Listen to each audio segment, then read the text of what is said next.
कोई भी कंपनी में मैं जीरो पे जाऊंगा या वहाँ की फर्स्ट लेवल जॉब पे रहूंगा, लेकिन उसमें मैं टॉप पे पहुँच के बताऊंगा। तब आपको अगर महीने के 50,000 की ज़रूरत है तो आप कर सकते हैं। तो हर महीने आपके अकाउंट में 50,000 रुपये आएगा। इन्फ्लेशन का जो रेट है वो कितने साल में और कैसे बढ़ता है, और अगर वो सडनली जंप करता है तो उससे क्या इफेक्ट होता है आपकी लाइफ में? तो आपका पैसा आपके लिए काम करेगा। जैसा वॉरेन बफेट ने बोला भी है कि ऐसी जगह पे इन्वेस्ट करना चाहिए कि आप जब सो रहे हो तब भी आपका जो फंड है वो बढ़ते रहना चाहिए। आज एक प्रण तो आप ले लीजिए, एक रेजोल्यूशन ले लीजिए कि आज से आप इन्वेस्टमेंट करना शुरू करेंगे। आपके तो खर्चे बढ़ रहे हैं। आप पहले 10,000 का फ़ोन यूज़ करते थे, अभी जिसकी कैपेसिटी भी नहीं है वो एप्पल का फ़ोन ले लेते। कोई भी मॉल में जाते हैं तो तुरंत वो क्रेडिट कार्ड के ऑफर लेके आ जाते हैं। तो क्रेडिट कार्ड को किस तरह से यूज़ करना चाहिए उसके बारे में थोड़ा बताइए। ऐसी कौन सी मिस्टेक्स हैं जो लोग शेयर मार्केट में एंटर होने के टाइम पे करते हैं और वो मिस्टेक उनको नहीं करनी चाहिए? जैसे आपने लक्ष्मी जी का नाम दिया, एक लक्ष्मी को कैसे अर्न करना चाहिए उसके लिए आपका स्पिरिचुअल साइड क्या कहता है? कोई आपको खुशी से कुछ दे रहा है क्योंकि आपने उनके लिए कुछ काम किया और वो खुशी से दे रहा है तो वो दुगना होता है। दुगना देश की सेवा में अपना योगदान दे। तो ये बताइए कि ऐसी कौन सी कंपनीज हैं जहाँ पे अगर हम इन्वेस्ट करते हैं तो हम साथ में हमारे देश के लिए भी काम कर रहे हैं, देश में इन्वेस्ट कर रहे हैं और हमारा भी ग्रोथ हो रहा है उसमें। नाणा वगर न नाथ्यो, नाणे नाथा लाल। पैसे के बारे में मेरा सोचना ये है, या पैसे का ये नियम है कि पैसा कहता है कि आज मुझे आप बचा लो। अगर आज आपने मुझे बचा लिया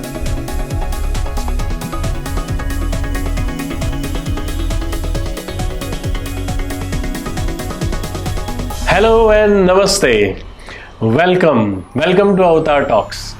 अवतार टॉक्स का आज का जो हमारा एपिसोड है वो आपको बहुत पसंद आने वाला है, क्योंकि आज का एपिसोड ऐसा है कि जो आप सालों तक अगर उसमें प्रैक्टिस करो और अगर आप इसको एक बार समझ लिया तो सालों तक आपको ये बेनिफिट देने वाला है। तो आज का एपिसोड स्टार्टिंग से एंड तक देखिएगा। अगर आपने इसको बीच में छोड़ दिया तो आप बहुत कुछ खोने वाले हो। तो आज का जो हमारा टॉपिक है उसके ऊपर हमारे साथ बात करने के लिए मनीष पटेल जुड़े हैं और उनकी सूरत के अंदर एक फर्म है और उनके साथ मैंने जब फाइनेंस से रिलेटेड डिस्कशन किया तो मुझे समझ में आया कि अभी जो आने वाला दौर है, जो इन्फ्लेशन है, कहीं महामारी आ जाती है, कहीं वॉर सिचुएशन आ जाती है, तो इन सिचुएशन में एक इंसान को कैसे रहना चाहिए और अपने आप को किस तरह से उस सिचुएशन में अच्छे से बाहर निकल सके, उसके लिए कैसा प्लानिंग करना चाहिए। तो इसलिए मैंने बताया कि आज का एपिसोड आप शुरू से लेके अंत तक देखिएगा, इसको बीच में न छोड़िएगा। तो मैं ज़्यादा समय न लेके मनीष भाई को वेलकम करूंगा। वेलकम मनीष भाई, वेलकम टू अवतार टॉक्स। थैंक यू भरत भाई, आज आपने मुझे अवतार टॉक्स में इनवाइट किया और मुझे मेरे अनुभव शेयर करने का मौका दिया, उसके लिए बहुत बहुत धन्यवाद। थैंक यू भरत भाई। Pleasure is mine. एक्चुअली ये जो टॉपिक है वो काफ़ी लोगों के लिए ऐसा है कि उनके बारे में नॉलेज नहीं है तो उनको डर लगता है कि कहीं हम इसमें फंस न जाए। तो इस टॉपिक के ऊपर जाने से पहले मैं जानना चाहूँगा कि प्लीज़ आप अपने लाइफ के बारे में बताइए। आप अर्ली डेज़ में आप कैसे थे, आपका बचपन कैसे बीता, कहाँ बीता, so that audience can connect with you. मैं बचपन की बात करूँ तो मेरा बचपन MP मध्य प्रदेश में बीता, क्योंकि मेरे जो फादर हैं, पिताजी हैं, वो गुजरात से MP गए हुए थे। और वहाँ उनने काफ़ी स्ट्रगल किया, वहाँ पे जॉब किया और हम लोगों की लाइफ भी वहाँ पे स्ट्रगल वाली थी, क्योंकि पहले इतना डेवलपमेंट विकास नहीं था, जिसकी वजह से हमने काफ़ी गांव में पढ़ाई की, वहाँ पे रहे। उनका हर साल ट्रांसफ़र होता था तो अलग अलग गांव में हमारा पढ़ना हुआ, जिसकी वजह से काफ़ी जगह डिस्टरबेंस भी होता था स्कूल चेंज करने में। और कभी ऐसा भी होता था कि मेरे पापा 6 महीने हम लोगों के साथ हैं तो 6 महीने वो दूसरी जगह पे हैं गांव में, तो हम लोगों को वहाँ अकेला भी रहना पड़ता था। क्योंकि जब तक हमारा एग्ज़ाम पूरा नहीं होगा तब तक हम लोग सिटी चेंज नहीं कर सकते थे। तो वो स्ट्रगल होता था और वहाँ पे पहले ये सब बहुत प्रॉब्लम थी कि बिजली नहीं है, सड़क नहीं है, पानी की प्रॉब्लम थी, थोड़ा बैकवर्ड इलाका था, तो वहाँ गुंडागर्दी के डाकू शासन भी चलता था। और धीरे धीरे पढ़ाई करके फिर 10th के बाद हम लोग सागर MP में शिफ्ट हुए। फिर पापा को एक पार्टनरशिप में उन्होंने बिजनेस किया। बिजनेस के बाद वो भी थोड़ा सेटल हुए और उसमें अच्छा ग्रोथ किया। और उसमें मुझे वो साथ में रखते थे। मेरा जब कॉलेज लाइफ था या 12th के बाद स्कूल था, 10वीं के बाद, तब मैं फादर के साथ, पापा के साथ काफ़ी जगह पे जाता था उनके साथ। वो मुझे ले जाते थे कि चलो बैंक का काम है, कोई मीटिंग है, तो वो इससे रिलेटेड मुझे थोड़ा नॉलेज मिला उससे और कॉन्फिडेंस बढ़ा था। और मुझे मालूम चला कि वो कैसे काम करते हैं, उनसे बहुत कुछ सीखने मिला। वो थोड़ा स्ट्रिक्ट भी थे कि भाई आपको टाइम का पंचुअल रहना पड़ेगा। कभी उन्होंने मुझे 10 बजे बुलाया हो और अगर मैं 10:10 पे पहुंचा वहाँ पे, तो फिर थोड़ी डांट पड़ती थी, जिसकी वजह से हम लोगों को स्टार्टिंग से ये मिल गया कि भाई पंचुअल रहना है लाइफ में। प्लस जब मैं बचपन में था तभी से हम लोग गुल्लक रखते थे। जो भी मुझे पैसे देते थे रिलेटिव या पापा मम्मी, तो हम उस गुल्लक में इकट्ठा करते थे। तब से मेरी सेविंग की हैबिट थी। तो बचपन से ही आपके अंदर वो आदत थी। हाँ, क्या बात है। फिर जैसा मैं कॉलेज लाइफ में गया तब भी मुझे ऐसा था कि भाई पैसे सेविंग करना है। अगर पापा बोले कि 200 का पेट्रोल डला दो बाइक में, तो मेरा दिल नहीं करता था 200 का, मैं 100 रुपये का ही डलाता था। अच्छा। तब भी मुझे ऐसी हैबिट थी कि भाई पैसे बचाना चाहिए, जितना ज़रूरत है उतना ही हमें खर्च करना चाहिए। वाह। तो आई थिंक आपने घाट घाट के, जैसे गुजराती में एक कहावत है कि घाट घाट ना पानी पीता है। यस। तो आप बहुत सारी जगह पे घूमे हैं, बहुत सारे लोगों से मिले हैं बिकॉज ऑफ योर फादर।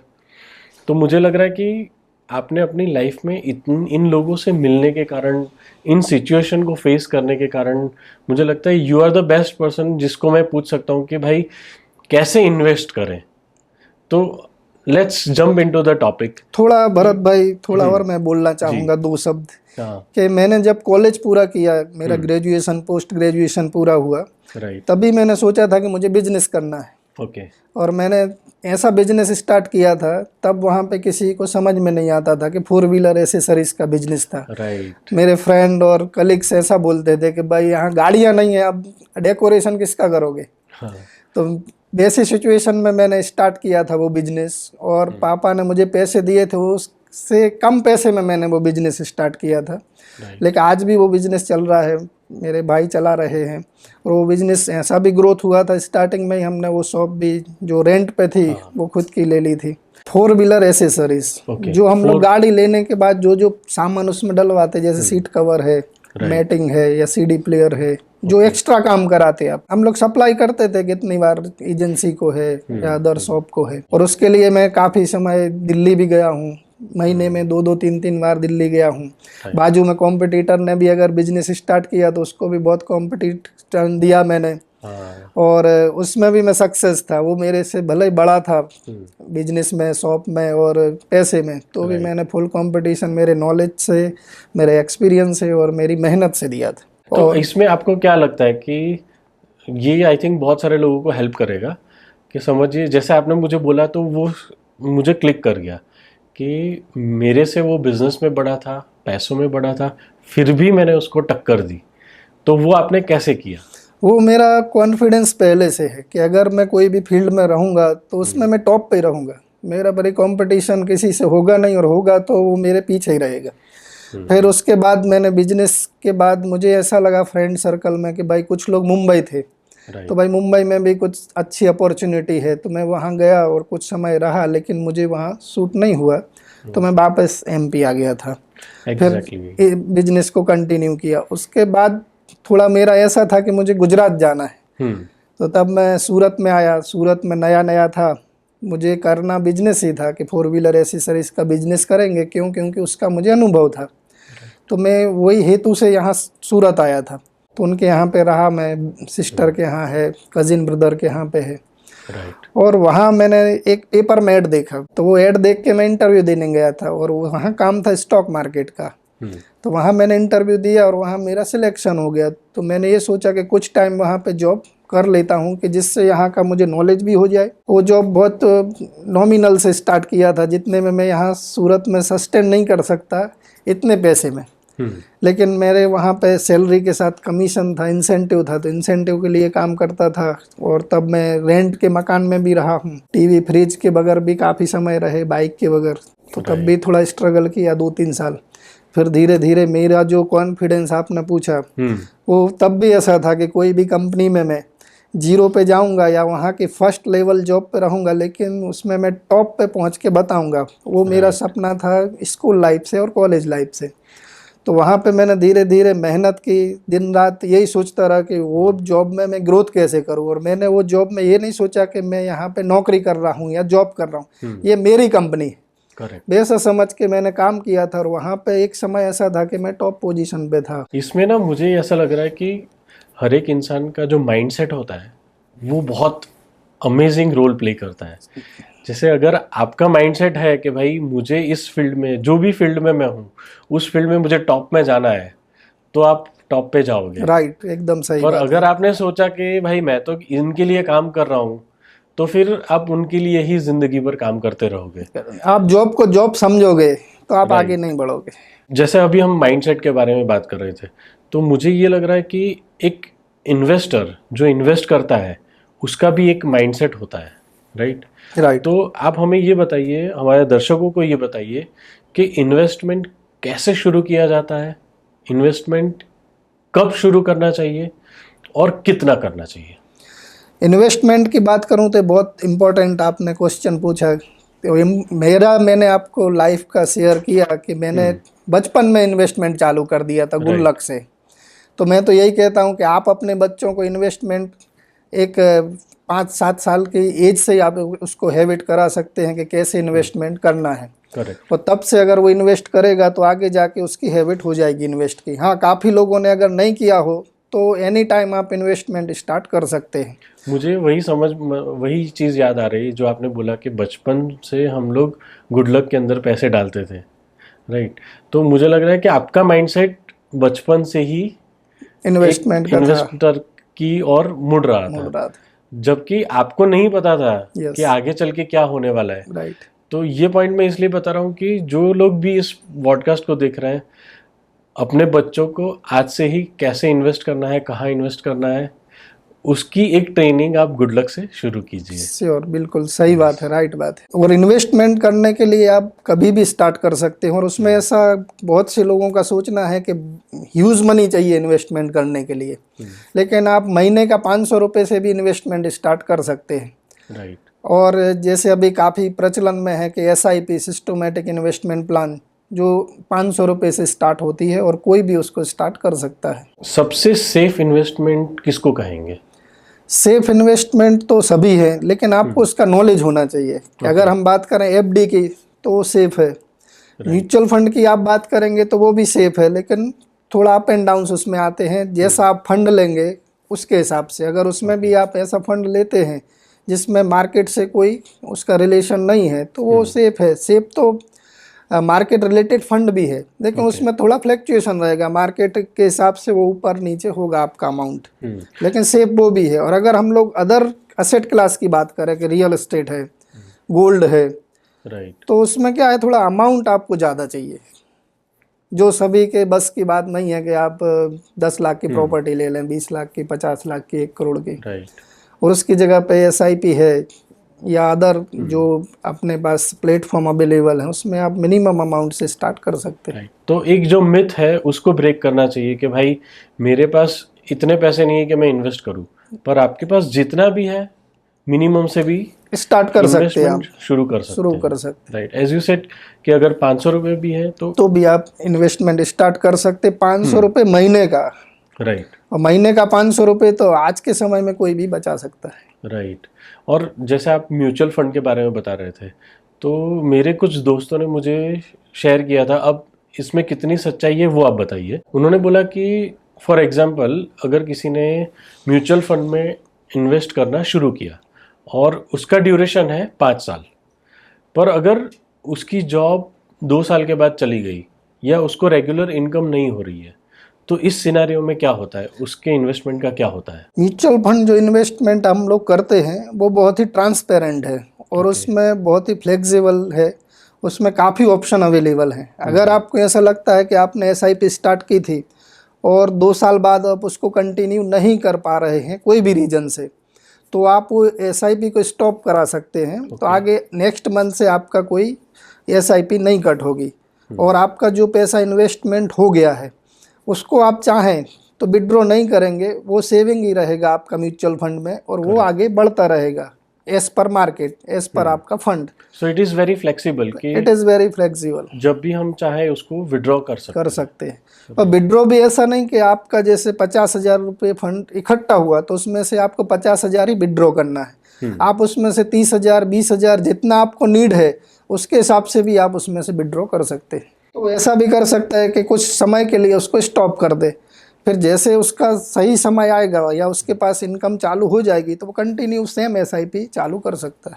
तो उसके लिए इंटीमेशन देना पड़ेगा कि इंटीमेशन देगा, या अगर वो ऑनलाइन करता है कोई प्लेटफॉर्म थ्रू तो वहाँ से कंटिन्यू कर सकता है, या उनके कोई फाइनेंशियल एडवाइज़र हैं तो उनके थ्रू भी कर सकते हैं। हम लोग जो अभी इन्वेस्टमेंट फर्म चला रहे हैं उसमें हम लोग कोई चार्ज नहीं करते, जो भी आपको हम लोग गाइड करते हैं उसका। करेक्ट। भले आपका एसआईपी करें, हम म्यूचुअल फंड करें या इंश्योरेंस करें या मेडिक्लेम करें, कोई भी रिलेटेड इन्वेस्टमेंट रिलेटेड हम कोई भी काम करते हैं तो उसके लिए कोई चार्जेस नहीं है, फ्री ऑफ कॉस्ट है वो। ओके। अभी और इंडिया में शायद सभी जगह फ्री ऑफ कॉस्ट ही चल रहा है। हाँ, कोई लेता हो तो मालूम नहीं, लेकिन हमारे यहाँ वो फ्री ऑफ कॉस्ट है। हाँ, कोई इन्वेस्टमेंट नहीं भी करता है और उसको गाइडेंस चाहिए है, समझना है, जानना है, तो भी हम लोग उसको फ्री में गाइडेंस करते हैं और समझाते हैं, सब उसकी जो भी क्वेरी है वो सॉल्व करते हैं। ओके। तो आपको जो अर्निंग होता है वो कंपनी की ओर से होता है? हाँ, वो कंपनी की ओर से होता है। म्यूचुअल फंड कंपनी हो, इंश्योरेंस कंपनी हो, राइट। उनके थ्रू होता है। बाकी क्लाइंट से कोई हम लोग फीस चार्ज नहीं करते। तो जैसे मनीष भाई, अभी हम फाइनेंस के रिलेटेड बात कर रहे थे, तो फाइनेंस के अंदर इंडिपेंडेंस लेना, जैसे ये वर्ड हम काफ़ी बार सुनते हैं कि फाइनेंशियली मुझे इंडिपेंडेंट होना है। इसके ऊपर थोड़ा प्रकाश डालिए कि फाइनेंशियली इंडिपेंडेंट कैसे बना जा सकता है। ओके। फाइनेंशियल इंडिपेंडेंट किसी को बनना है या फाइनेंशियल फ्रीडम होना है उसको, तो उसके लिए क्या करना पड़ेगा आपको कि आज से उसका प्लानिंग करना पड़ेगा कि मुझे कितने साल बाद होना है। अभी इंडिया में कैसी थिंकिंग है कि 60 साल के बाद हम रिटायर होंगे, लेकिन जो न्यू जनरेशन है वो ऐसा सोचते हैं कि हम 40 साल 50 साल के बाद फाइनेंशियल फ्रीडम हो जाएगा मेरा, फिर उनको जो करना होगा वो करेंगे। तो उसके लिए जब से वो लोग इनकम स्टार्ट करते हैं तब से थोड़ा थोड़ा अमाउंट इन्वेस्टमेंट चालू कर देते हैं, और उनको जो पर्पस हो कि आज से 40 साल बाद मुझे 5 करोड़ इकट्ठा करना है, 10 करोड़ करना है, तो उसके हिसाब से हम लोग बता सकते हैं कि आज से आपको इतना इन्वेस्टमेंट करना होगा, तब जाके आप 30-40 साल बाद इतना आपका फंड इकट्ठा होगा और आप फाइनेंशियल फ्रीडम हो सकते हैं। राइट। और फाइनेंशियली इंडिपेंडेंट होने के लिए जैसे बहुत सारे एस्पेक्ट्स हैं, जैसे फैमिली है, बच्चे हैं, तो क्या उसके अंदर कोई इस तरह का फाइनेंशियल गोल हमारा होना चाहिए कि भाई आज से 20 साल के बाद हमारे बच्चों को कोई तकलीफ़ ना हो, तो उस तरह का कोई प्लानिंग वगैरह रहता है आपका? ये बहुत अच्छा क्वेश्चन है भरत भाई। ये मैं क्लियर करूं कि जो भी आप इन्वेस्टमेंट करें आज से स्टार्ट, वो गोल बेस ही इन्वेस्टमेंट होना चाहिए। अभी इंडिया में ज़्यादा लोग जो इन्वेस्ट करते हैं वो रिटर्न देख के इन्वेस्टमेंट करते हैं। रिटर्न देख के आपको इन्वेस्टमेंट नहीं करना है, आपको गोल बेस इन्वेस्टमेंट करना है कि आज आपका बच्चा 5 साल का है, 15 साल बाद वो 20 साल का होगा, तब आपको हायर एजुकेशन में उसके पैसे की ज़रूर ज़्यादा पड़ेगी। एक ह्यूज अमाउंट आपको चाहिए पड़ेगा उसके लिए, हायर एजुकेशन हो या उसको आपको फॉरेन भेजना हो स्टडी के लिए, या उसको आफ्टर ग्रेजुएशन बिजनेस कराना हो, या आपको उसका मैरिज कराना पड़े 25 साल बाद, तो उसका अगर हम आज से प्लानिंग करेंगे तो ही वो आपका पर्पस सॉल्व होगा। और उसके लिए आपने जो भी इन्वेस्टमेंट आज से स्टार्ट किया है उसको हमें तब तक उस तरफ ऐसा नहीं देखना है कि उसमें से कुछ विड्रॉ करना है। करेक्ट। वो फंड हमें, वो हमारा प्लानिंग वो कंटिन्यू चलना चाहिए, और जब तक वो हमारा पर्पस सॉल्व नहीं हो, जब तक हमारा वो गोल टारगेट अचीव नहीं हो, तब तक हमें उसमें से एग्जिट नहीं लेना है। अगर आपके 2 बच्चे हैं तो उसके हिसाब से आप प्लानिंग कर सकते हैं। और आज के समय में जो भी पुराने लोग हैं या अपने फादर मदर हैं, काफ़ी लोग समझदार हैं जिन्होंने कुछ फंड इकट्ठा किया था, लेकिन काफ़ी लोग अभी जीरो बैलेंस में रिटायर हो जाते हैं। तो आज उनके बच्चों को वो प्रॉब्लम आती है, एक तो वो रिटायर हो जाते हैं और उनकी इनकम इतनी होती नहीं है, बड़ी सिटी में उन लोगों को खर्चे ज़्यादा होते हैं। तो उनको फिर माँ बाप को भी रखना और उनकी फैमिली को भी रखना, उन सब के खर्चे उठाना, तो उसमें थोड़ा उसको भी अनबैलेंस हो जाती है उसकी लाइफ। तो हम अगर रिटायर हों तो हमारे पास रिटायर का भी एक फंड होना चाहिए, जिससे कि हम आगे जाके भले अपने बच्चे के साथ ही रहेंगे, लेकिन हमारे पास कुछ फंड होगा तो हमें बच्चे के ऊपर डिपेंड नहीं रहना पड़ेगा। करेक्ट। उस टाइम पे चाहे आपके मतलब आप उन बच्चों के पास सफिशिएंट अमाउंट है या नहीं है, बट आपके लिए, आपको अपना सिक्योरिटी के लिए, खुद के लिए ये अरेंजमेंट करके रखना पड़ेगा। रिटायरमेंट के लिए एक आपको जरूर अभी से इन्वेस्टमेंट करना चाहिए। और रिटायरमेंट के बाद अभी SIP सबको मालूम है, लेकिन एक SWP भी होता है, सिस्टोमेटिक विड्रॉल प्लान। राइट। अगर आपका 5 करोड़ अमाउंट हो गया इकट्ठा आपके रिटायरमेंट के समय, तो तब आपको अगर महीने के 50,000 की ज़रूरत है तो आप SWP कर सकते हैं। तो हर महीने आपके अकाउंट में 50,000 रुपये आएगा। तो अगर आपको तब कोई इनकम जनरेशन वाला कोई नहीं हो, या आपके बच्चे आपको नहीं रखते हों, या वो रखते भी हों और आपको पैसे की ज़रूरत है, तो वो पैसे आपके बहुत काम में आ जाएंगे। और जो आप 50,000 अमाउंट विड्रॉ करेंगे हर महीने, उसके बाद भी जो आपका फ़ंड रहेगा वो तो ग्रो करने वाला है, तो वो फंड आपका कभी जीरो नहीं होगा। और आपकी लाइफ आराम से निकल जाएगी, हैप्पी लाइफ आप जी सकेंगे रिटायरमेंट में। साथ ही साथ बच्चा भी खुश रहेगा कि भाई पापा के पास 5 करोड़ है, अगर आज वो बीमार भी होते हैं, उनको कोई चीज़ की ज़रूरत पड़ती है, तो मेरे पे डिपेंड नहीं है। हाँ, कभी कल उठ के उनको कुछ हो जाता है तो वो पैसे भी किसके हैं, बच्चे के ही रहेंगे। तो वो राजी खुशी से और अच्छा आपकी सेवा करेगा। जैसे SWP के बारे में आप बता रहे थे, अब महीने का अगर 50,000 वो विड्रॉ कर रहा है, तो उसका जो मेन इन्वेस्टमेंट है, जो 5 करोड़ उसने इन्वेस्ट किया है, उसको अफेक्ट होगा, उसमें से निकलेगा, या उसका सोर्स कोई अलग है? 5 करोड़ जो आपका इकट्ठा हुआ है उसी में से निकलेगा।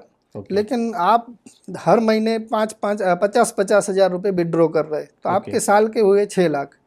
और वहाँ 5 करोड़ का जो 10% बढ़ेगा, वो इतना अमाउंट बढ़ेगा कि जो आपने विड्रॉ किया है, हाँ, वो कभी इफेक्ट नहीं करेगा। करेक्ट। तो आपका 5 करोड़ तो वैसे के वैसे रहेगा।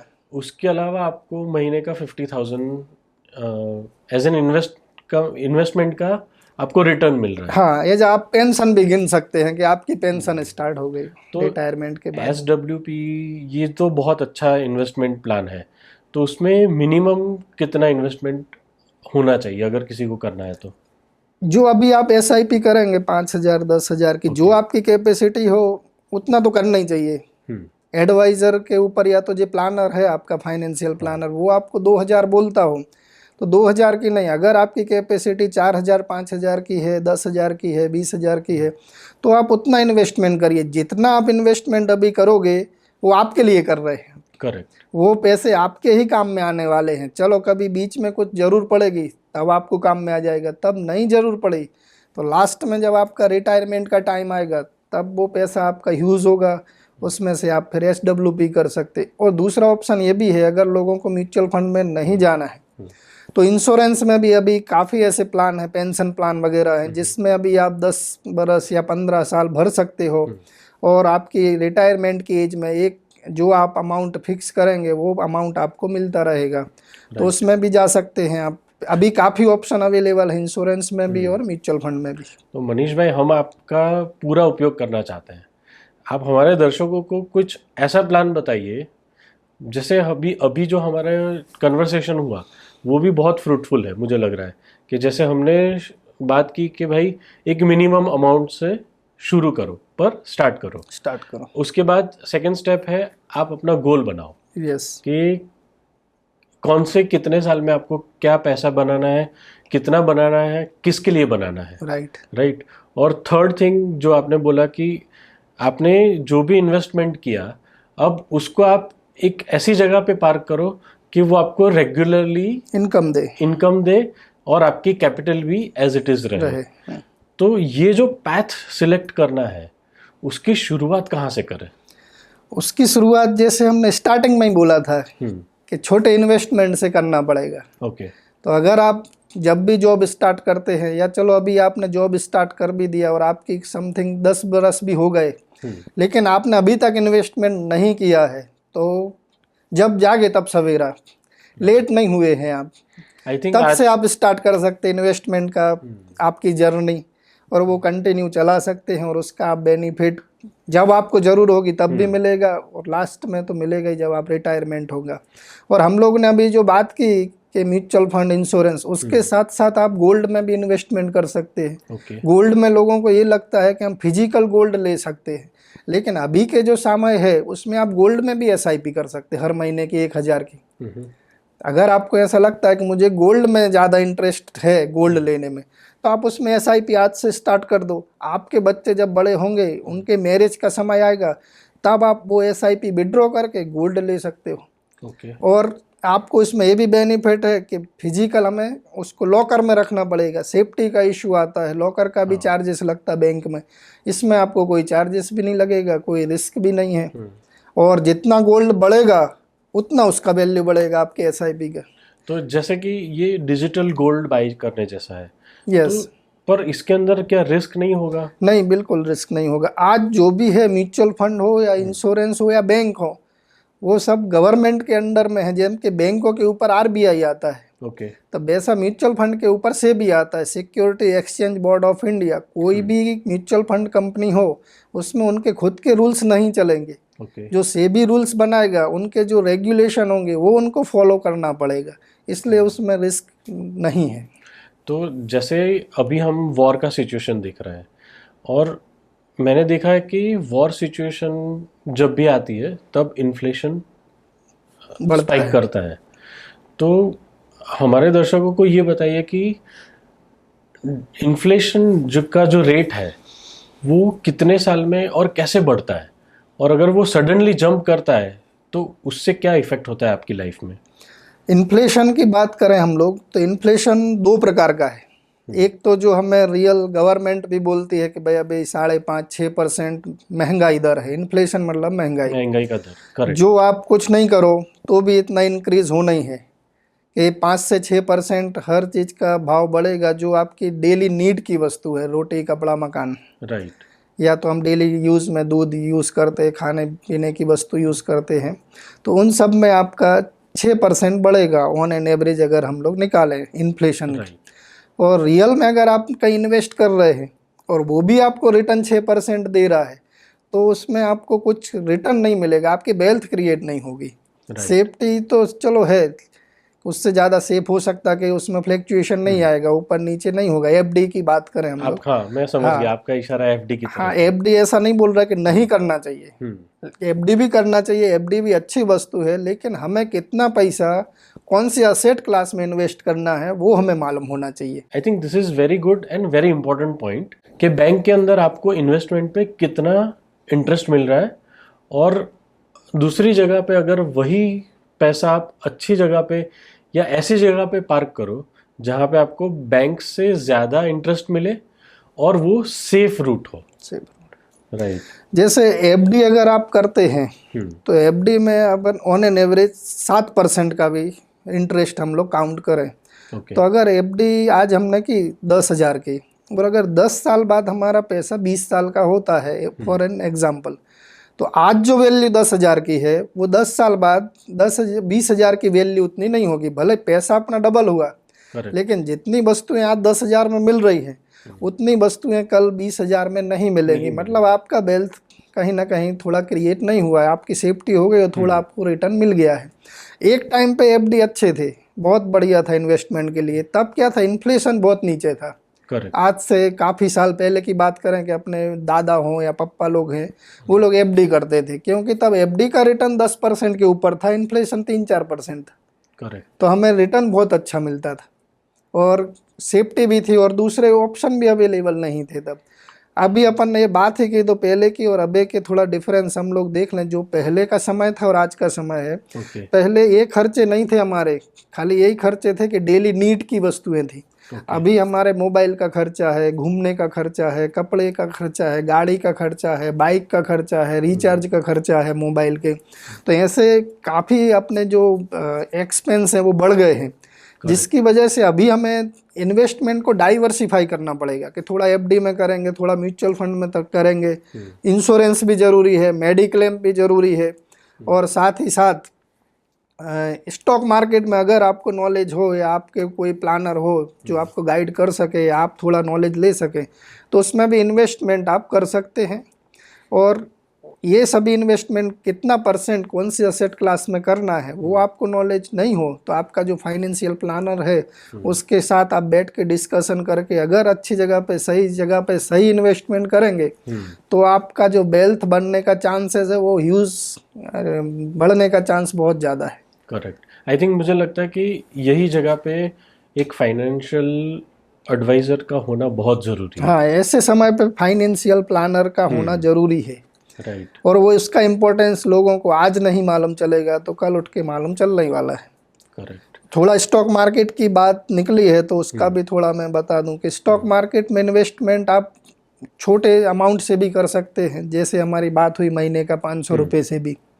आप अच्छी कंपनी के शेयर्स जिसका फंडामेंटल अच्छा हो या आपको नॉलेज नहीं है तो आपका जो फाइनेंशियल प्लानर हो उससे आप सजेशन लेके रख सकते हैं।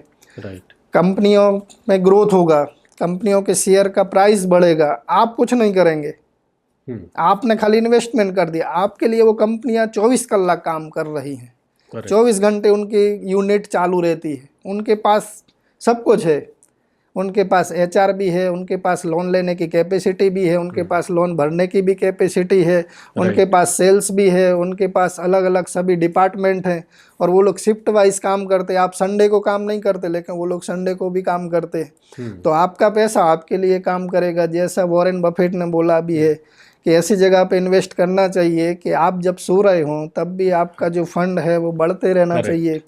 तो अगर हमने 10 कंपनियों के शेयर ले लिए तो आप ये मान के चलो कि आपके 10 बिजनेस आपने चालू कर लिए, आप काम नहीं करोगे, आपके लिए वो कंपनियां काम करेगी और उसका बेनिफिट आपको प्राइस इंक्रीज में मिलेगा। साथ ही साथ वो डिविडेंड जो देंगे, लाभांश, डिविडेंड और बोनस, वो आपको एक्स्ट्रा बेनिफिट है उसका। लेकिन स्टॉक मार्केट में इन्वेस्टमेंट ही करें और तभी करें जब आपको उसका नॉलेज हो। आप डीमेट ओपन करके कल से स्टार्ट नहीं कर सकते। जैसे स्टॉक मार्केट की बात निकली तो अब मैंने काफ़ी लोगों को सुना है और उनके मन में ना ऐसे लड्डू फूटते हैं कि भाई स्टॉक मार्केट में पैसा डाला और कल पैसा बन जाएगा। तो ऐसे लोगों को आप क्या कहना चाहेंगे, क्या राइट एडवाइस होगी? हमारे जो पुराने लोग, बूढ़े बुजुर्ग लोग कह के गए हैं लालच बुरी बला है, वो हर जगह पे इम्प्लीमेंट होती है, वो स्टॉक मार्केट पे भी होती है। अगर आपने ये सोचा कि मैंने आज पैसे लगाया और कल मेरा डबल हो जाए या शॉर्ट टर्म में डबल हो जाए तो वो फिर आपका पैसा भी जाएगा, डबल होने की तो दूर की बात है, आपको इंटरेस्ट भी नहीं मिलेगा, कोई बेनिफिट भी नहीं होगा और आपके पैसे भी जाएंगे। और इन्वेस्टमेंट और ट्रेडिंग, स्टॉक मार्केट में दो चीज़ होती है। ट्रेडिंग किसको करना चाहिए? जिसके पास फुल एक्सपीरियंस हो, फुल नॉलेज हो और रिस्क मैनेजमेंट भी कर सकता हो और उसने कुछ ट्रेनिंग ली हो, तब वो धीरे धीरे ट्रेडिंग कर सकता है। बाकी तो बेस्ट है कि आप इन्वेस्टमेंट करें, थोड़ा थोड़ा करें, जितनी आप कैपेसिटी है आपकी उससे कम करें और रिस्क लेने की कैपेसिटी है उसके हिसाब से इन्वेस्ट करें और गाइडेंस से ही इन्वेस्ट करें। अब जैसे देखिए मुझे एक सवाल आ रहा है कि जैसे आपने बोला कि शेयर मार्केट में अगर आपको इन्वेस्ट करना है तो थोड़ा उसका नॉलेज लीजिए, पर समझिए कि मेरे पास उस चीज़ के लिए समय ही नहीं है। मैं शेयर मार्केट में अगर मैं करना भी चाहूँ पर मैं नहीं कर पाता हूँ, तो उस सिचुएशन में क्या करना चाहिए? उसके लिए क्या आप बताएं? आप 500 के, 1000 के, 2000 के कपड़े लेते हैं तो उसके लिए टाइम निकाल सकते हैं। तो इन्वेस्टमेंट अगर आपको करना है जो आपकी हार्ड एंड मनी है, जो आपने मेहनत से कमाई है, तो आप डेली का आधा घंटा या 10 मिनट तो निकाल सकते हैं उसके लिए। तो उसके लिए मैं ये कहूँगा कि अभी बहुत सी जगह पे अवेलेबल है उसका नॉलेज कि हम लोग टीवी देख सकते हैं, काफ़ी न्यूज़ चैनल हैं स्टॉक मार्केट से रिलेटेड, डेली आप उसको जब आपको टाइम हो 24 घंटे में से तब उसको आप डेली देखेंगे तो आपका नॉलेज बढ़ेगा। साथ ही साथ अगर आप कोई न्यूज़पेपर पढ़ते हैं तो उसमें एक पेज आता है जो बिजनेस से रिलेटेड हो, उसमें भी स्टॉक मार्केट का हेडलाइन आप पढ़ सकते हो। फिर उसमें से भी अगर आपको नहीं है तो आप मोबाइल तो दिन में ऑन एन एवरेज इंडिया में 4 से 5 घंटे सभी लोग चला रहे, तो आप जो रील देख रहे हो या यूट्यूब देख रहे हो जिससे आपको कुछ ज्ञान नहीं मिल रहा है, सीखने का नहीं मिल रहा है, तो उसकी जगह पे आप स्टॉक मार्केट के वीडियो देख सकते हैं। तो अभी हम एक काम करते हैं, तो वहां से आपको नॉलेज मिल जाएगा। हम एक काम करते हैं, अभी जो लोग भी ये पॉडकास्ट देख रहे हैं अभी आप उनको बताइए आज की डेट में कि अगर वो आपने इन्वेस्टमेंट करना शुरू नहीं किया है तो हम मनीष जी को बोलते हैं कि वो आज आपको बताएं कि अभी से अगर आप इन्वेस्टमेंट करना शुरू करना चाहें तो कौन सी ऐप या कौन सा ऐसा प्लेटफॉर्म है जहाँ पे जाके वो अपना डीमेट अकाउंट तुरंत ओपन करें और अभी ये राइट नाउ वो इन्वेस्टमेंट शुरू करें। देखो, अभी काफ़ी कंपनियों के ऑनलाइन प्लेटफॉर्म अवेलेबल हैं। ओके। और कंपनियों की बात करें तो काफ़ी कंपनीज हैं। कोई अगर हम लोग ये टॉक करने बैठे तो कोई कंपनी का हम लोग बात नहीं करें तो उतना ओके। अच्छा है। लेकिन जिसमें आपको ऐसा लगता हो कि ये ऐप में मुझे अच्छा लगा है, आप उसका नॉलेज ले सकते कहीं से भी, यूट्यूब से, या कोई आपके रिलेटिव हों या आपके रेफरेंस वाले हों जो ऑलरेडी उसका यूज़ कर रहे हों। और एक और मेरा सजेशन है कि ऑनलाइन प्लेटफॉर्म भी अवेलेबल है और ऑफलाइन भी अवेलेबल है। राइट। तो अगर आपके घर के पास में कोई हो या आपके पहचान वाला हो जो ये काम करता हो तो उसके थ्रू अगर आप डीमेट अकाउंट ओपन कराएंगे तो कभी भी आपको कोई गाइडेंस की ज़रूरत पड़ेगी, कोई सर्विस की ज़रूरत पड़ेगी तो वहाँ से आपको मिल जाएगी। तो वो एक मैं कह सकता हूँ। बाकी मैं ये नहीं बोल रहा कि आप ऑनलाइन नहीं करो, कोई भी प्लेटफॉर्म ख़राब नहीं है, सब प्लेटफॉर्म अच्छे हैं। लेकिन आपके लिए जो अच्छा हो उसको आपको चूज़ करना है। भले आपको उसके लिए 1 हफ्ते लेट स्टार्ट करें, लोगों से मिल लें, जान लें, आपके जो रिलेटिव हों, फ्रेंड सर्कल हों, उनसे बातचीत कर लें, उसके बाद आप डिसीजन लें। ऐसा नहीं कि आप खाली मोबाइल पे कुछ भी देख रहे हो और बीच में वो लिंक आई और आपने उसको क्लिक कर दिया और उसमें डीमेट अकाउंट ओपन कर लिया। वैसा नहीं करना है। थोड़ा रिसर्च करिए, एनालिसिस करिए और उसके बाद लोगों से सजेशन लीजिए, उसके बाद चालू करिए। ओके। तो ये भी बहुत अच्छी एडवाइस आपने दी, बहुत अच्छा गाइडेंस आपने दिया कि पहले सोचो समझो और फिर इन्वेस्ट करो। आज एक प्रण तो आप ले लीजिए, एक रेजोल्यूशन ले लीजिए कि आज से आप इन्वेस्टमेंट करना शुरू करेंगे, चाहे कहीं पे भी हो। पर अगर आप इस पॉडकास्ट को देख रहे हैं, अगर आपने इन्वेस्टमेंट शुरू नहीं किया है तो हम चाहेंगे कि आप मैक्सिमम इसका बेनिफिट लीजिए। राइट। तो जैसे अभी हम इन्फ्लेशन के बारे में बात कर रहे थे, तो आने वाले सालों में आपका क्या प्रेडिक्शन है कि इन्फ्लेशन का जो रेट है वो कितना बढ़ेगा? इन्फ्लेशन का रेट जो बढ़ता है उसमें काफ़ी चीज़ें पर डिपेंड करता है। वो उसके पीछे भी काफ़ी रीज़न होते हैं। अगर वो रीज़न बढ़ेंगे तो इन्फ्लेशन बढ़ेगा। अभी काफ़ी समय से देख रहे हैं आप लोग, इन्फ्लेशन कम हो रहा है। उसमें गवर्नमेंट भी हो कि भाई एक स्टेबल गवर्नमेंट है, ग्रोथ भी हो रहा है और उनका हर जगह पे कंट्रोल भी है। कल उठ के इलेक्शन आ जाए या हमारे यहाँ नहीं बाहर इलेक्शन आ जाए, वहाँ भी कुछ ऐसा होता है, या कहीं युद्ध हो गया या कहीं कोरोना जैसी महामारी आ गई जिसके बारे में हमें कुछ मालूम भी नहीं है, तो वो हमेशा ऊपर नीचे हो सकता है इन्फ्लेशन। लेकिन आपका जो अपना इन्फ्लेशन है, महंगाई, वो तो बढ़ रहा है। सरकार का बढ़े कि नहीं बढ़े, आपके तो खर्चे बढ़ रहे हैं। आप पहले 10,000 का फ़ोन यूज़ करते थे, अभी जिसकी कैपेसिटी भी नहीं है वो एप्पल का फ़ोन ले लेते हैं। और वो भी अभी जो वस्तुएं मिल रहे हैं वो सब EMI पे मिल रहा है। आप 32 इंच की टीवी लेने जाते, आप 52 इंच की लेके आ जाते। आपकी कैपेसिटी थी 20,000 की, आपने इन्वेस्ट कर दिया उसमें 40,000, इन्वेस्ट नहीं वो खर्चा कर दिया 40,000 का। फिर आपने देखा बाजू वाले के यहाँ ये चीज़ है तो आप भी लेके आ गए। हमें अगर गाड़ी लेने गए हैं, अगर 8 लाख की गाड़ी में हमारा काम चल रहा है, लेकिन वहाँ जाके आप 12 लाख की लेके आ गए। क्यों? क्योंकि EMI पे मिल रहा है। तो ये जो इन्फ्लेशन है वो तो बढ़ता रहेगा, वो कम नहीं होगा। उसको कम करने के लिए आपको अपने ऊपर कंट्रोल करना पड़ेगा और आपको थोड़ा नॉलेज लेके चलना पड़ेगा। यानी आपको अवेयर रहना पड़ेगा कि मुझे कौन सी वस्तु की ज़रूरत है और उस पर मैं कितने पैसे खर्च करूं। सामने वाला कर रहा है इसलिए हमें उतना पैसा खर्च नहीं करना है। करेक्ट। किसी का देख के नहीं करना है। और अभी समय जो चल रहा है वो देखा देखी का चल रहा है। अगर उसमें से आप थोड़े ऊपर निकल गए तो आपकी लाइफ नेक्स्ट लेवल पर जा सकती है और आपका इन्वेस्टमेंट हो सकता है। बाकी अभी लोगों का खर्चा है कम और खर्चा है ज़्यादा और इनकम है कम। आई थिंक मुझे ये याद आ रहा है कि जैसे हम कोई भी मॉल में जाते हैं तो तुरंत वो क्रेडिट कार्ड के ऑफर लेके आ जाते हैं। तो क्रेडिट कार्ड को किस तरह से यूज़ करना चाहिए उसके बारे में थोड़ा बताइए। क्रेडिट कार्ड का जितना आपके पास ऐसा हो कि आप सेविंग हो या आपके अकाउंट में पैसा हो और आप उसकी जो EMI कराएंगे वो अगर इजीली भर सकें, जिसमें आपको कोई प्रॉब्लम नहीं आए आपके खर्चे में, आपके घर चलाने में, वैसा आप कर सकते हैं। बाकी एक्स्ट्रा अगर खर्चा इसलिए नहीं करना है कि हमें वो 45 दिन की उसमें लिमिट मिल रही है, लिमिट की वजह से हमें क्रेडिट कार्ड का यूज़ नहीं करना है। क्रेडिट कार्ड का यूज़ करो तो आंखें खुली रख के करना है, प्लानिंग करके करो कि भाई आज 6 महीने का EMI कर रहे हैं हम उसके ऊपर, तो 6 महीने तक हमें उसमें कोई प्रॉब्लम नहीं आना चाहिए भरने में। उसकी वजह से हमारे खर्चे नहीं बढ़ना चाहिए क्रेडिट कार्ड की वजह से। क्रेडिट कार्ड एक फैसिलिटी है जो आपको 45 दिन पैसे यूज़ करने के लिए मिलता है विदाउट इंटरेस्ट। तो उसका बेनिफिट लो आप, उसमें एक स्मार्ट इन्वेस्टर बनो या तो स्मार्ट यूज़र बनो, ना कि आप उसमें ऐसे बन जाओ कि भाई क्रेडिट कार्ड का बिल इतना हो गया कि वो भर ही नहीं पा रहे आप, वो आपके लिए एक टेंशन नहीं बन जाए। जैसे शेयर मार्केट में मुझे एक क्वेश्चन अभी याद आ रहा है कि ऐसी कौन सी मिस्टेक्स हैं जो लोग शेयर मार्केट में एंटर होने के टाइम पे करते हैं और वो मिस्टेक उनको नहीं करनी चाहिए? स्टॉक मार्केट में सभी को एक तो नॉलेज नहीं होता है। डीमेट ओपन करेंगे वो आज, और उनका समझो आज डीमेट ओपन किया, कल उनका लॉगिन आईडी पासवर्ड आ गया, तो वो नेक्स्ट डे से ट्रेडिंग स्टार्ट कर देते। अगर आज भी मुझे कोई बिजनेस करना हो, XYZ कोई भी डायमंड का करना हो, टेक्सटाइल का करना हो, तो पहले उसको मुझे नॉलेज लेना पड़ेगा, उसके बारे में सीखना पड़ेगा, जानना पड़ेगा, तब मैं वो बिजनेस कर सकता हूँ। तो अगर स्टॉक मार्केट आपको ट्रेडिंग करना तो वो एज अ बिजनेस है, और वो आप कब कर सकते हैं? जब उसका आप पूरा नॉलेज ले लें, ट्रेनिंग ले लें, सब समझ आ जाए आपको, और पहले पेपर वर्क कर लें, उसके बाद आप उसमें थोड़ा थोड़ा एंटर हो सकते हैं। लेकिन आप लालच करके जाएंगे और विदाउट नॉलेज, तो आप बोलेंगे स्टॉक मार्केट ख़राब है। स्टॉक मार्केट ख़राब नहीं है, आपकी समझ में थोड़ी प्रॉब्लम थी और आपने नॉलेज नहीं लिया था, इसलिए आपको उसमें लॉस हो गया।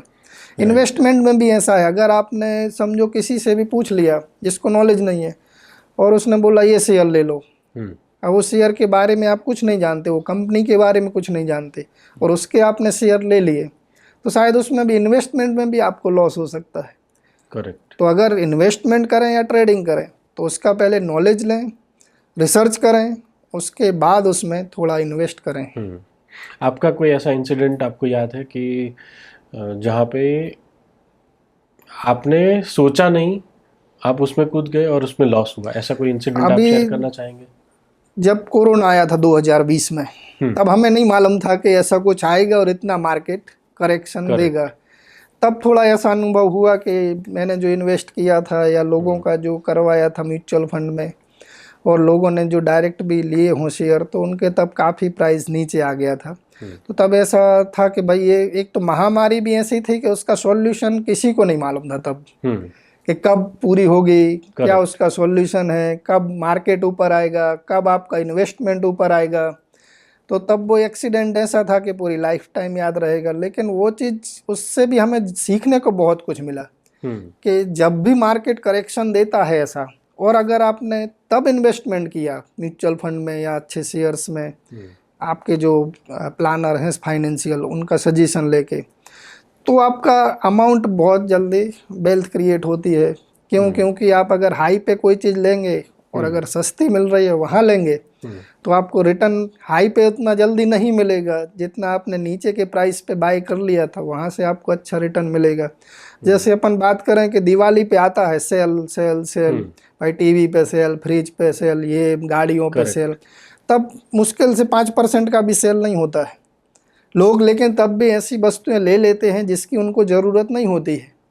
और लेकिन जब स्टॉक मार्केट में सेल लगता है या म्यूचुअल फंड में या गोल्ड में, जब वो हमें सस्ता मिल रहा हो, तब हमें ये लगता है वहाँ से कि अभी और नीचे जाएगा। तब हमें डर भी लगता है, तब अपन इन्वेस्टमेंट नहीं कर सकते। पर तब अगर कोई इन्वेस्ट करेगा, जो भी बंदा है, जो भी इन्वेस्टर है, तो उसको अच्छा टाइम पे, अच्छे समय पे, अच्छे प्राइस में उसका इन्वेस्टमेंट हो जाएगा और उसको रिटर्न भी काफ़ी अच्छा मिलेगा रादर देन जिसने ऊपर इन्वेस्ट किया था उससे। तो शेयर मार्केट के अंदर मुझे ऐसा लग रहा है कि एक फाइनेंशियल प्लानर यहाँ पे उसका रोल बहुत क्रूशियल हो जाता है कि कौन से टाइम पे मार्केट में एंटर करें और कब एग्जिट करें।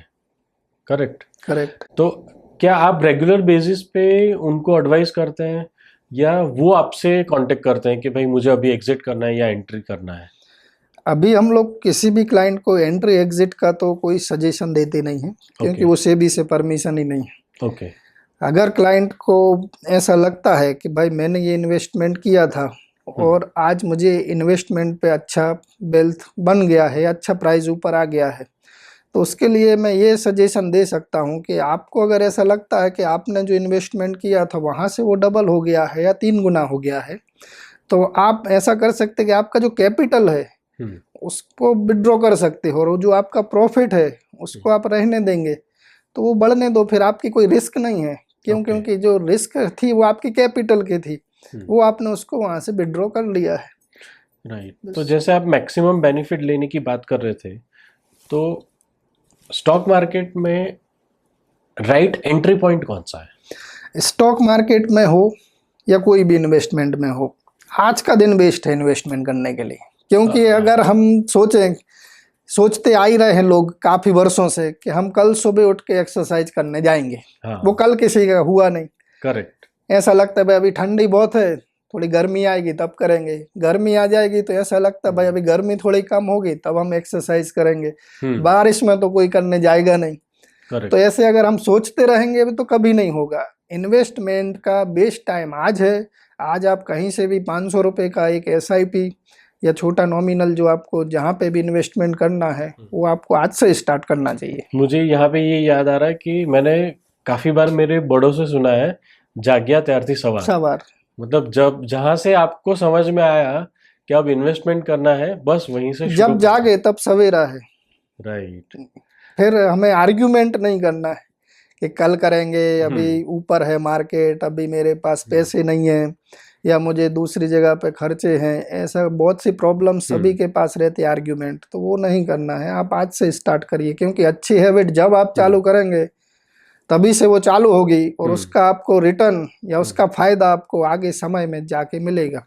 राइट। जो हमारे से पास्ट में भूल हो गई है वो अभी फ्यूचर में प्रेजेंट में नहीं करना है। मनीष भाई, ऐसे कौन से एस्पेक्ट्स हैं जिससे एक व्यक्ति का फाइनेंस बिगड़ता है?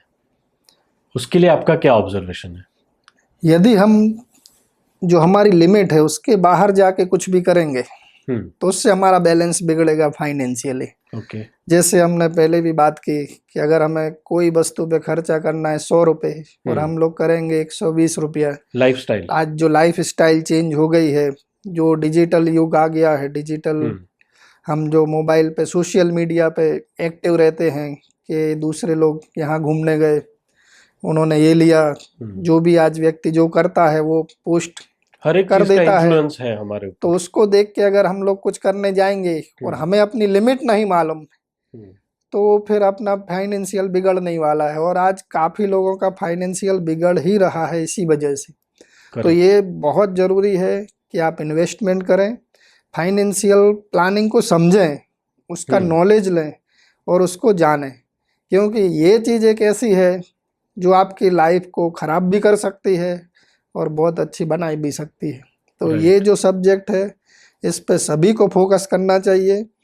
और बोलना तो नहीं चाहिए, लेकिन मैं ये भी बोल सकता हूँ गवर्नमेंट से कि एक सब्जेक्ट ऐसा 10th के बाद के 12th के बाद के कोई भी क्लास में ऐसा रख दें कि लोगों को इन्वेस्टमेंट से रिलेटेड नॉलेज मिले और वो अवेयर हो और उसकी लाइफ स्मूथली चले, और उसके जो गोल हों फाइनेंशियली, उसके फैमिली के जो फाइनेंशियल गोल हों वो राइट टाइम पे अचीव करे और उसको लाइफ में प्रॉब्लम्स कम आए रिलेटेड टू फाइनेंशियल। आपने अभी जो बताया है, मुझे लग रहा है कि अगर वो चीज़ हो जाए तो बच्चों के अंदर स्कूल टाइम से ही इन्वेस्टमेंट कहाँ करना है, कैसे करना है, उसकी एक आदत लगना शुरू हो जाएगी। आज हमारे ऑफिस में भी गुल्लक है।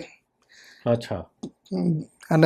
घर पे भी है, बच्चों को वहाँ से आदत डला दी है। एक बच्चा 5 साल का है और दूसरा 12 साल का है, तो वो आज वो लोग भी ये आदत हैबिट मैंने अभी से डाल दी। वाइफ को भी ऐसा होता है कि भाई पैसे हैं तो थोड़ा उसमें अपन गुल्लक में इकट्ठा करते हैं, और हमारे ऑफिस में भी ऐसा है कि थोड़े थोड़े समय में हम उसमें कुछ ना कुछ इकट्ठा करते रहते। तो ऑफिस में गुल्लक रखने का ये आइडिया मैंने पहली बार सुना है, तो उसका क्या पर्पस है? ऑफिस में क्यों गुल्लक, मतलब वो गल्ला क्यों रखते हैं आप? वो हमारा एक ये भी समझ सकते हैं आपके एक इमरजेंसी फंड इकट्ठा हो जाता है। कभी हमें ज़रूरत होगी तो वो फंड का यूज़ कर सकते हो। काफ़ी बार आपने देखा होगा चेंज यहाँ वहाँ पड़े रहते कि 10 का सिक्का है, 20 का सिक्का है, लोगों को उसकी थोड़ी वैल्यू अभी कम है। तो यहाँ वहाँ पड़ा है, इससे अच्छा उसको अपन गुल्लक में रखें, तो एक फंड भी इकट्ठा होगा और कभी जरूरत होगी तो वो अपन निकाल भी सकते हैं। राइट। तो आपके एम्प्लॉय को अगर कभी भी जरूरत पड़ी तो? मैंने एम्प्लॉय को भी दिवाली गिफ्ट पे गुल्लक दिया है। अच्छा। हाँ, हमारे यहाँ पे लक्ष्मी कुंभ नाम है उसका। गुल्लक को हम लोग लक्ष्मी कुंभ बोलते हैं। लक्ष्मी कुंभ। हाँ, वो मैंने मेरे जो भी स्टाफ है, जो टीम मेंबर्स हैं, उनको दिया है कि उनके भी बच्चे आज से इन्वेस्टमेंट चालू करें और वो भी स्टार्ट करें। जैसे आपने लक्ष्मी जी का नाम दिया, तो मैं जानना चाहूंगा कि spiritual side, let's discuss about spiritual side. तो एक लक्ष्मी को कैसे अर्न करना चाहिए, उसके लिए आपका स्पिरिचुअल साइड क्या कहता है? मुझे दूसरों का तो मालूम नहीं है, लेकिन मैं भगवान को मानने वाला इंसान हूँ। ओके। लक्ष्मी जी हैं, गणपति जी हैं, हनुमान जी हैं, माता जी हैं, शिव जी हैं, सभी को मैं बहुत मानता हूँ और उनकी आराधना भी करते हैं, उनकी प्रार्थना भी करते हैं और उनसे रिलेटेड जो भी त्यौहार अपने यहाँ आते हैं उनको भी हम सेलिब्रेट करते हैं, उनकी पूजा करते हैं। उससे हमारे घर में एक शांति का माहौल बना रहता है, हमारा जो माइंड है उसमें एक शांति रहती है और हमें एक ऐसा पावर मिलता है पीछे से कि हमारे साथ में कोई है। अगर आप मानोगे तो भगवान है और नहीं मानो तो वो पत्थर भी है, लेकिन हमारे लिए वो भगवान है। हमें ऐसा लगता है कि हमारे साथ कोई ऐसी शक्ति है जो हमारा 24 घंटे साथ दे रही है और मैं भगवान को मानता हूँ। और जहाँ भी जो भी कुछ सीखने को मिले, वो कोई भी धर्म का हो, जैसे भाई XYZ कोई भी आते हैं और वो लोग प्रवचन करते हैं या उनके यहाँ कोई सभा होती है तो मैं भी अटेंड करता हूँ और मेरी फैमिली, सभी लोग हम लोग जाते हैं और उसको अटेंड करते हैं। जहाँ से जो सीखने मिले वो हम लोग सीखते हैं, क्योंकि और उसको अपने जीवन में उतारते हैं। हाँ, जैसे अगर मैं अभी आपके साथ बैठा हूँ, आपके साथ फाइनेंस से रिलेटेड, पैसे से रिलेटेड, उसको कैसे इन्वेस्ट करना, तो अब मेरे अंदर भी वो थॉट प्रोसेस शुरू हो गया कि भाई अब मैं कहाँ पे इन्वेस्ट करूँ और कैसे इन्वेस्ट करना शुरू करूँ कि जिससे कि मुझे मैक्सिमम बेनिफिट मिले।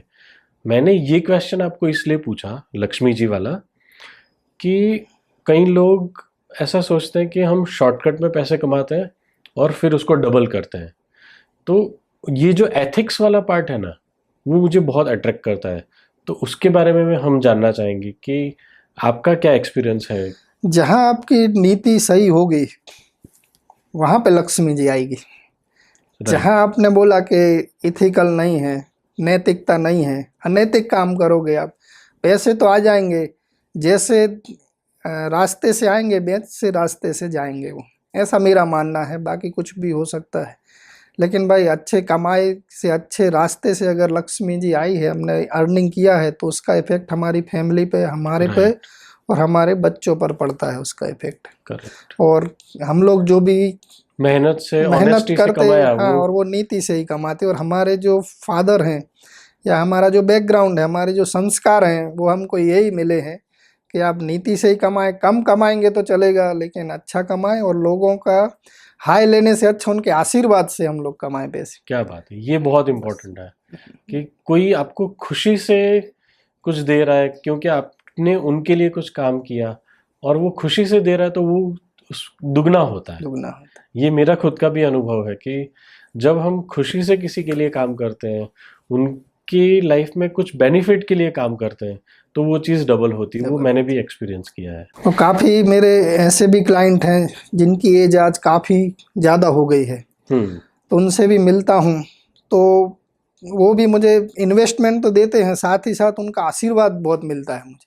उनको अगर कोई काम नहीं भी हो इन्वेस्टमेंट का, तो भी वो लोग फ़ोन करते कि चलो भाई मनीष भाई से 10-5 मिनट बात करते।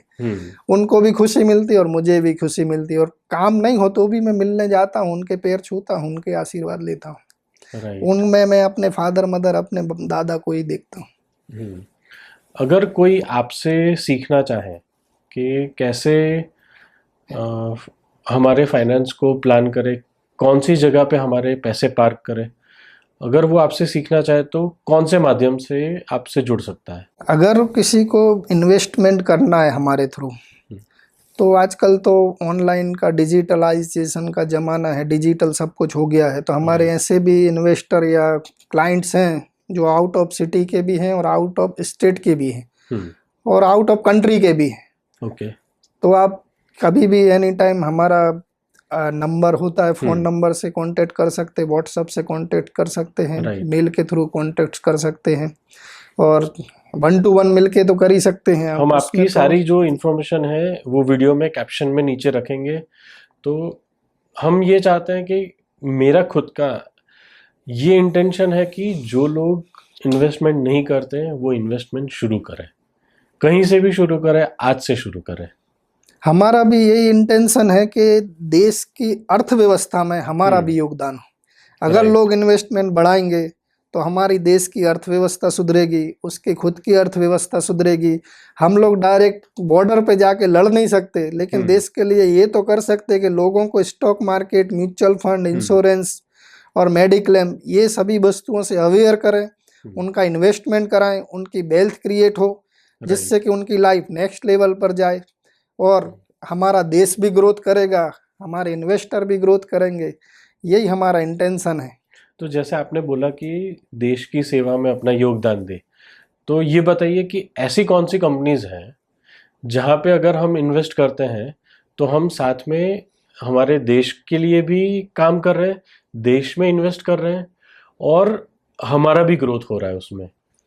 ऐसी बहुत सी कंपनियां, वैसे तो जो टॉप कंपनीज हैं, टॉप 100 कंपनीज अगर आप ले लेंगे तो उनका योगदान है हमारे देश में। आपने देखा हो कोरोना में जब पैसे की फंड की जरूरत पड़ी थी तो तब सबसे पहले टाटा जी आए थे आगे, फिर रिलायंस वाले आए थे, फिर अदानी आए थे। तो इनके प्रोडक्ट कोई भी हो, इनकी काफ़ी कंपनियां हैं, तो वो लोग एक तो ऐसे भी सपोर्ट करते देश को, और दूसरा वो लोग एम्प्लॉयमेंट दे के भी देश को सपोर्ट करते।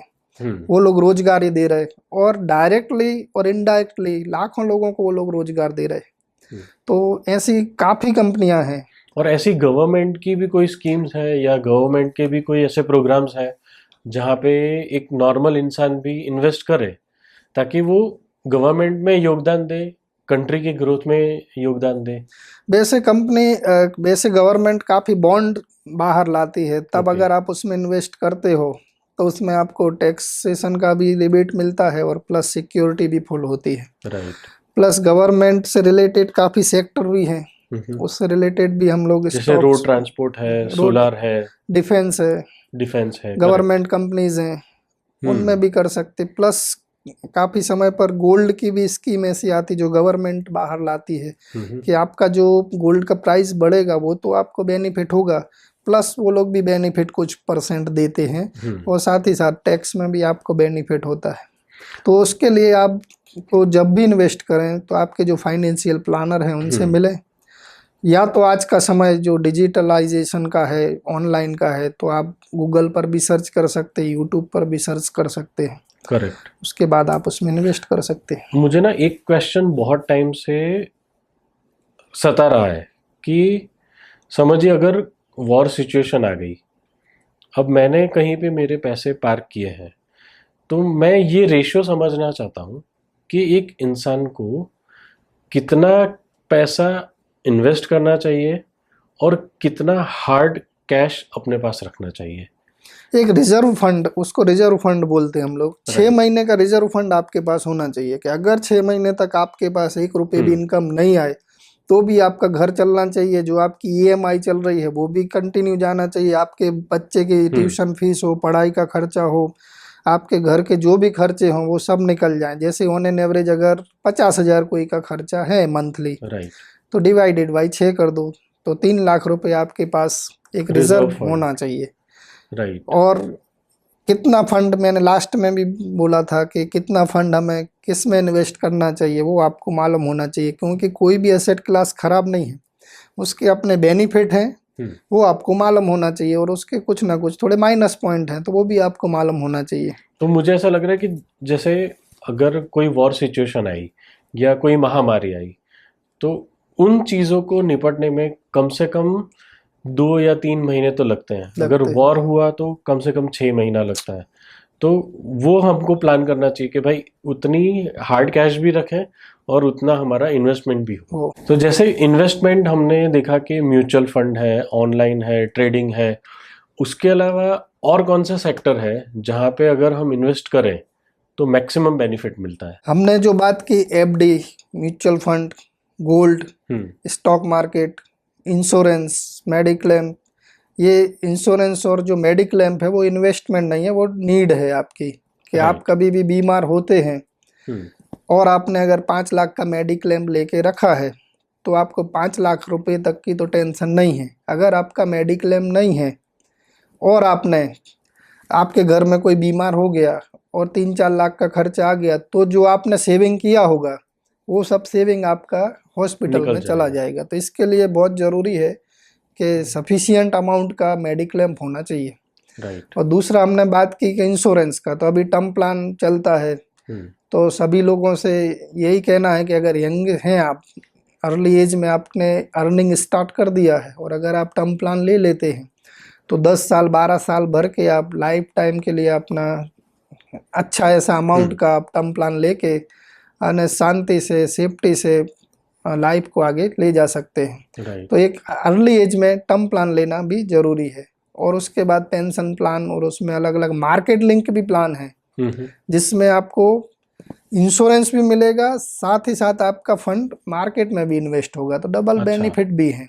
तो वैसे भी काफी फंड है, अलग अलग कंपनीज के पास फंड है, तो वो आप पैसा आपका मार्केट में इन्वेस्ट हो रहा है और उसके ऊपर आपको इंटरेस्ट मिल रहा है? नहीं, उसमें से सम अमाउंट मार्केट में इन्वेस्ट हो रहा है, उसमें आपको जो ग्रोथ मिलेगा वो मार्केट जैसा ऊपर जाएगा उसके हिसाब से आपके ग्रोथ मिलेगा, उसमें इंटरेस्ट नहीं मिलता है। हाँ, मार्केट की ग्रोथ के हिसाब से आपका इनकम। लेकिन अगर आपने फिक्स प्लान ले लिया जिसमें आपको फिक्स रिटर्न ही चाहिए है, तो वो प्लान भी अवेलेबल है, उसमें फिर मार्केट से कोई लेना देना नहीं है उसको। कुछ पेंशन प्लान भी है। फिक्स रिटर्न या फिक्स बेनिफिट? फिक्स बेनिफिट ने फिक्स रिटर्न, दोनों चीजें। अच्छा, दोनों चीजें। और आपने जो बात की थी रियल एस्टेट की, तो रियल एस्टेट भी इन्वेस्टमेंट का एक पार्ट है, उसको अपन साइड में नहीं कर सकते हैं। और एक समय पर लोगों ने जो इन्वेस्टमेंट किया था रियल एस्टेट में, उसमें बहुत अच्छा उनको रिटर्न भी मिला है। तब क्या है, काफ़ी प्राइस कम था रियल एस्टेट का, और आज के समय में काफ़ी गुना बढ़ चुका है, कहीं कहीं तो 50 गुना और 100 गुना भी भाव बढ़ गया है। राइट। और अभी हमें अगर इन्वेस्टमेंट करना हो रियल एस्टेट में, तो मिनिमम आपका टोकन अमाउंट है वो बढ़ जाएगा सिटी के हिसाब से, एरिया के हिसाब से। तो भी ऑन एन एवरेज हम गिने तो 10-15 लाख तो मिनिमम चाहिए। फिर आप लोन भी ले सकते हो, होम लोन है या मॉर्गेज लोन है, कोई भी लोन, तब आप जाके वो रियल एस्टेट ले सकते हैं।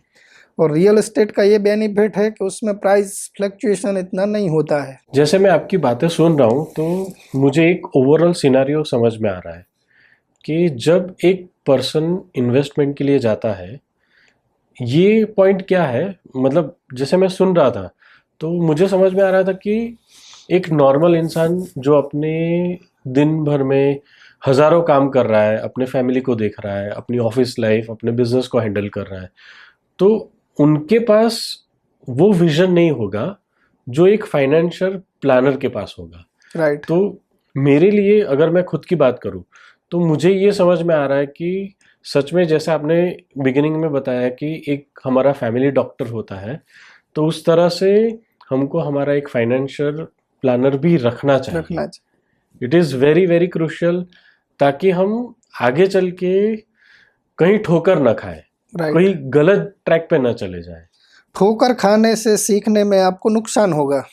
और जिसने ऑलरेडी ठोकर खा ली हो या जिसके पास नॉलेज है, तो आपको ठोकर खा के या लॉस करके गेन नहीं करना पड़ेगा, जो भी आप एक्सपीरियंस गेन करेगा। कभी कभी अपने जो पुराने लोग भी होते हैं फैमिली में, जो सीनियर सिटीजन है या आपसे उम्र ज़्यादा है, वो लोग आपको सजेशन देते हैं, तो उसको इग्नोर नहीं करो, उसको आप सीरियसली लो, क्योंकि उसने वो चीज़ को जिया है, एक्सपीरियंस किया है, उनने ठोकर खा के सीखे हैं। तो आप जरूरी नहीं कि हर चीज़ ठोकर खा के ही सीखें। बिना ठोकर खा के सीखना मिलती हो तो वो भी एक आपका बेनिफिट है, बहुत बड़ा बेनिफिट है। सबसे बेस्ट बात ये है कि जैसा आपने बताया कि एक फाइनेंशियल प्लानर, मतलब आप जिस तरह से काम करते हो तो आप उस चीज़ का कोई चार्ज नहीं लेते हो, क्योंकि आपका अर्निंग जो है वो कंपनी की ओर से हो रहा है। राइट। तो आई थिंक मुझे ये लग रहा है कि भारत के अंदर हमको इसका मैक्सिमम बेनिफिट उठाना चाहिए, कि जो लोग इसका नॉलेज रखते हैं कि कैसे फाइनेंस को प्लान करें, कहाँ पे अपना पैसा पार्क करें, तो उसके लिए मुझे लगता है कि ऐसे जो भी प्रोफेशनल है जैसे मनीष भाई हैं, तो आप उनसे जुड़िए, उनसे एडवाइस लीजिए और आपके पैसे को और आगे बढ़ाइए। मेरा ये कहना है कि आप जिससे भी सजेशन लें, जो भी आपका फाइनेंशियल प्लानर हो, वो ऐसा देखो कि उसके पास सभी कुछ अवेलेबल हो। ऐसा नहीं कि आप इंश्योरेंस अलग एजेंट से करा रहे, म्यूचुअल फंड का अलग एडवाइजर है आपका, फिर रियल एस्टेट का अलग है, एफडी वाला अलग है, किसी को कोई नॉलेज नहीं है। आप अलग अलग जगह पे अलग अलग व्यक्ति से इन्वेस्ट करा रहे, कल उठ के आपको कुछ हो जाता है, आपकी फैमिली मेंबर्स को नहीं आइडिया होगा कि मेरे लड़के ने या मेरे हस्बैंड ने कितना कहाँ पे इन्वेस्ट किया है, तो वो भी उसमें प्रॉब्लम में आ जाएंगे और उनको जो बेनिफिट मिलना चाहिए वो भी नहीं मिलेगा। तो हमारी सोच ये है कि एक ही छत के नीचे आपको सब फैसिलिटी अवेलेबल हो। अभी आज के समय में लोगों के पास टाइम नहीं है कि इंश्योरेंस के लिए अलग व्यक्ति से मिले, म्यूचुअल फंड के लिए अलग व्यक्ति से मिले, फिर स्टॉक मार्केट के लिए अलग व्यक्ति से मिले और लोन के लिए अलग व्यक्ति से मिले। तो एक ही जगह पे अगर आपकी सब फैसिलिटी अवेलेबल हो और जिसको अनुभव है, जिसने काफ़ी समय से ये काम किया हो, उसने देखा हो मार्केट ऊपर भी गया नीचे भी गया, म्यूचुअल फंड में उसने भी काफ़ी उतार चढ़ाव देखे हों, अगर उसका आप सजेशन लोगे तो आपके लिए वो ज़्यादा बेस्ट रहेगा। आई थिंक मुझे ये बहुत इजी लगता है कि भाई अगर किसी के पास नॉलेज है आप उसके पास जाओ, सिंपली उनको बोलो कि भाई मेरा इतना बजट है, मुझे इतना इन्वेस्ट करना है, तो आप उसको बेस्ट राह दिखा सकते हो। आज हमारे यहाँ पे काफ़ी ऐसे इन्वेस्टर हैं जिनको कोई नॉलेज नहीं है म्यूचुअल फंड का हो या अदर, लेकिन उनका ऐसा अच्छा इन्वेस्टमेंट हो गया है कि आज उनको अगर पैसे की ज़रूरत पड़े तो उनके पास हेल्दी अमाउंट इकट्ठा हो गया है। और उनकी वजह यही है कि उन्होंने इन्वेस्ट करके उसको भूल गए, उसको सामने देखते नहीं, उन्होंने टाइम दिया है, पेशेंस रखा है।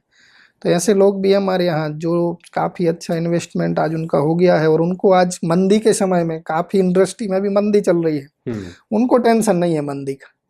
क्यों? क्योंकि उनके पास एक इन्वेस्टमेंट है हेल्दी, जिससे उनकी लाइफ, उनकी फैमिली को आज अगर इमरजेंसी में भी फंड की ज़रूरत पड़े तो कोई प्रॉब्लम नहीं है, कोई इशू नहीं है उनको। लेकिन मैक्सिमम लोगों को वही प्रॉब्लम आती है कि इन्वेस्टमेंट करते नहीं है। जब इनकम अच्छी रहती है तब हम लोग खर्चे ज़्यादा करते हैं और इनकम घट जाती है, खर्चे आप घटा नहीं पाते हैं, तो आपका जो फाइनेंशियल बैलेंस है, जो लाइफ है, वो बिगड़ जाती है। मुझे ये लग रहा है कि ये एक गोल सेट करना बहुत ज़रूरी है। जैसे हम लाइफ में एक गोल सेट करते हैं कि भाई मुझे बड़े होके ये बनना है, एक हम हमारा गोल रखते हैं, तो एक फाइनेंशियली भी गोल रखना बहुत इम्पोर्टेंट है, बहुत इम्पोर्टेंट पार्ट है अपनी लाइफ का। और अभी जैसे बना ही लेना चाहिए, जैसे रोटी कपड़ा मकान और मोबाइल हो गया, उसके बाद इन्वेस्टमेंट का नंबर आ ही जाना चाहिए। भाई ये भी नेसेसरी वस्तु है, इसके बिना अपना नहीं चलेगा। नाना वगर नो नाथियो, नाणे नाथालाल। मतलब जिसके पास पैसा नहीं है उसको वो नाथियो नाथियो करके बुलाएगा, तो जिसके पास पैसे हैं उनको वो नाथा लाल कह के बुलाएंगे और जिनके पास पैसे नहीं है उनको नाथियो करके बुलाएंगे। एक और जो आपने बात की तो उससे एक पॉइंट याद आया कि जो व्यक्ति है, जो इंसान है, उसका कॉन्फिडेंस कब रहेगा? जब उसके पास कुछ बैलेंस होगा, कुछ इन्वेस्टमेंट होगा। अगर हमारे पास पैसे नहीं है तो हमारा कॉन्फिडेंस भी यहाँ लूज होगा, वहाँ पे आप कोई डिसीजन नहीं ले पाओगे, आप लाइफ में फ्रीली नहीं रह सकोगे, आपको जो एंजॉय करना है वो आप एंजॉय नहीं कर सकोगे। हमारा कॉन्फिडेंस तभी रहेगा जब हमारे पास इन्वेस्टमेंट हो, बैंक बैलेंस हो, तो हमारी लाइफ अच्छी चलेगी और हमारा जो कॉन्फिडेंस है वो भी नेक्स्ट लेवल का रहेगा और हमारा दिमाग भी काम करेगा। हमें कुछ नया सीखना हो, नया करना हो, लाइफ में आगे बढ़ना हो, तो वो तभी हो सकता है जब आपके पास पैसा हो, इन्वेस्टमेंट हो। करेक्ट। तो इसलिए भी इन्वेस्टमेंट बहुत ज़रूरी है। पैसे के बारे में मेरा सोचना ये है, या पैसे का ये नियम है कि पैसा कहता है कि आज मुझे आप बचा लो, अगर आज आपने मुझे बचा लिया तो कल आपको जब ज़रूरत पड़ेगी तब मैं आपको बचाऊंगा। वाह, क्या बात है। और हमें पैसे की ज़रूरत तब पड़ती है जब हमारा ख़राब समय होता है। आप पैसा बचाएंगे तो पैसा आपको कल बचाएगा। यदि आपके फैमिली में समझो आपके एक बच्चा है या किसी के यहाँ 2 बच्चे हैं, तो उसको ऐसे सोच के इन्वेस्टमेंट शुरू करना चाहिए। वो SIP के फॉर्म में भी हो सकता है कि अगर आपके एक चाइल्ड पे अभी आपको 5,000 रुपये का महीने का खर्चा आ रहा है, तो आप ये समझिए कि आपका एक और बच्चा है, उसका नाम है SIP, जिसमें आप 5,000 रुपये महीने या आपकी जो कैपेसिटी हो, जो आपका लाइफ स्टाइल हो उसके हिसाब से वो आप इन्वेस्टमेंट स्टार्ट करिए आज से। और आप यही सोचिए कि आप के तीसरे बच्चे को या जिसका एक है उसके दूसरे बच्चे के लिए वो दूसरा बच्चा है आपका एज आ SIP, उसको आप चालू करिए और उसको आप चलाइए मतलब आपके रिटायरमेंट तक। माइंडसेट ऐसा रखिए कि वो आपका एक्सपेंस है एवरी मंथ, जबकि वो आपका इन्वेस्टमेंट होगा। और वो जो आपके बच्चे हैं वो रिटायरमेंट के समय या बड़े होके आपका साथ दें या ना दें, पर ये जो दूसरा या तीसरा बच्चा है आपका SIP या इन्वेस्टमेंट, वो आपका ज़रूर साथ देगा। और जो आपका वो इन्वेस्टमेंट है वो आप जब नहीं रहेंगे तो वो आपके बच्चों को ही मिलने वाला है।